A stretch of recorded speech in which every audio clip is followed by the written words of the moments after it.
All right, new campaign, session 0. What is everybody going to be running? I want to run an illusionist wizard. Berserker Barbarian. I think I'm going to go with a Vengeance Paladin. 3 words. College of Dance Bard. Dance fighting. I think that's 4 words. Neo from The Matrix could be considered a dance fighter. The characters in Crouching Tiger, Hidden Dragon. Oberon the Viper Martell was clearly dance fighting when he fought the Mountain in Game of Thrones. And we can't forget the greatest dance fighter of all time, Star-Lord. It's a dance-off, bro. The College of Dance is a new subclass added into the 2024 Player's Handbook.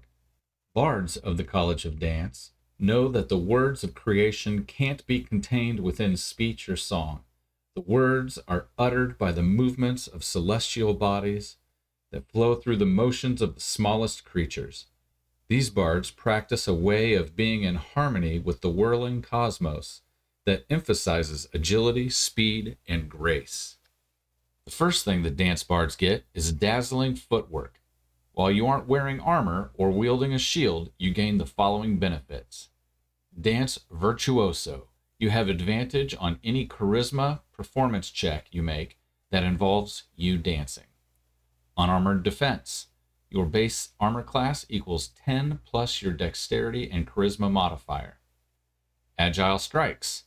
When you expend a use of your bardic inspiration as part of an action, a bonus action, or a reaction, you can make 1 unarmed strike as part of that action, bonus action, or reaction.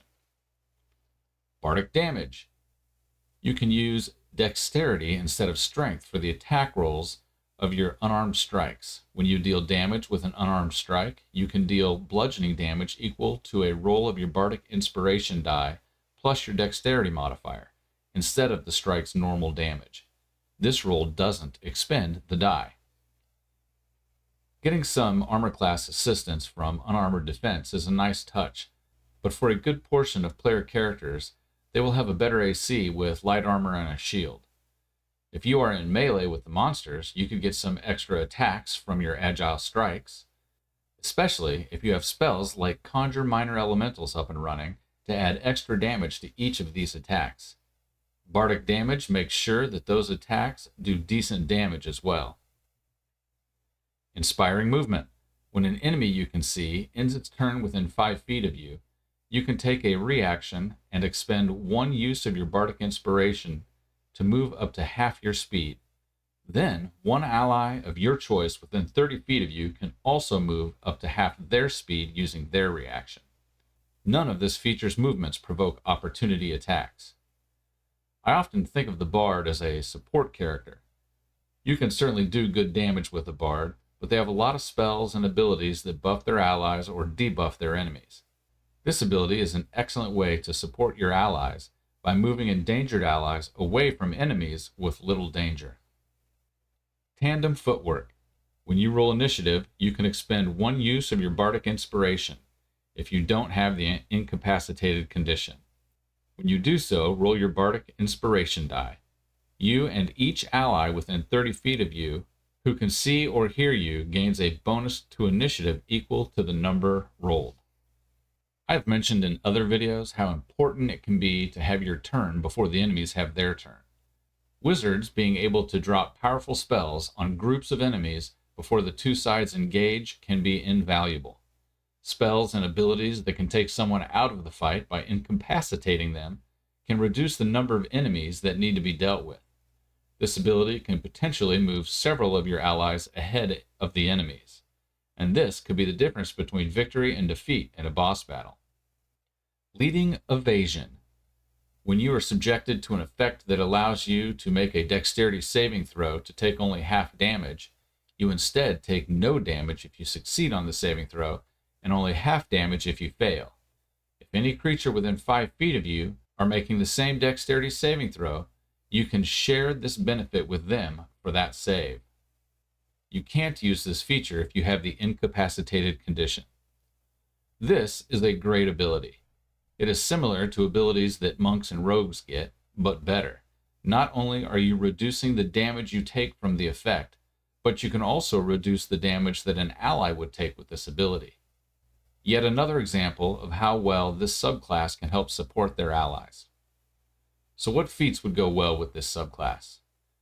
You wouldn't get a huge bonus from Tavern Brawler. Your damage rolls are already higher, but re-rolling ones on the damage die is a nice bump, as is the ability to push anyone that you hit. The Grappler feat could be nice, as it allows you to grab anyone that you hit with an unarmed strike. You then have advantage to hit them and can move them around at full speed. Warcaster helps you keep your concentration spells active while in melee combat. You can also use a reaction when an ally runs past you to apply a buff or healing spell. Bards in general can excel in both ranged combat and melee combat. In the case of the Dance Bard, he has several abilities that are very useful in melee. All of the unarmed attacks are obviously melee attacks, so being up close is essential. On top of this, the leading evasion ability really works well when you are adjacent to an ally. So being right up in the front lines of combat with the tank to help keep them up and fighting is very helpful. Also, many of the most powerful spells in the game are cones and touch spells. They're more powerful because they come with a disadvantage of being up close in harm's way. I am playing in a new campaign starting this month, and I often play support characters. And I think I'm going to give this one a try. If you have any additional ideas on how to use these abilities, please leave a comment below to help me out. Then, hit the subscribe button and notification bell so you can come back and find out how well it works. Until then, keep on hacking the dungeon.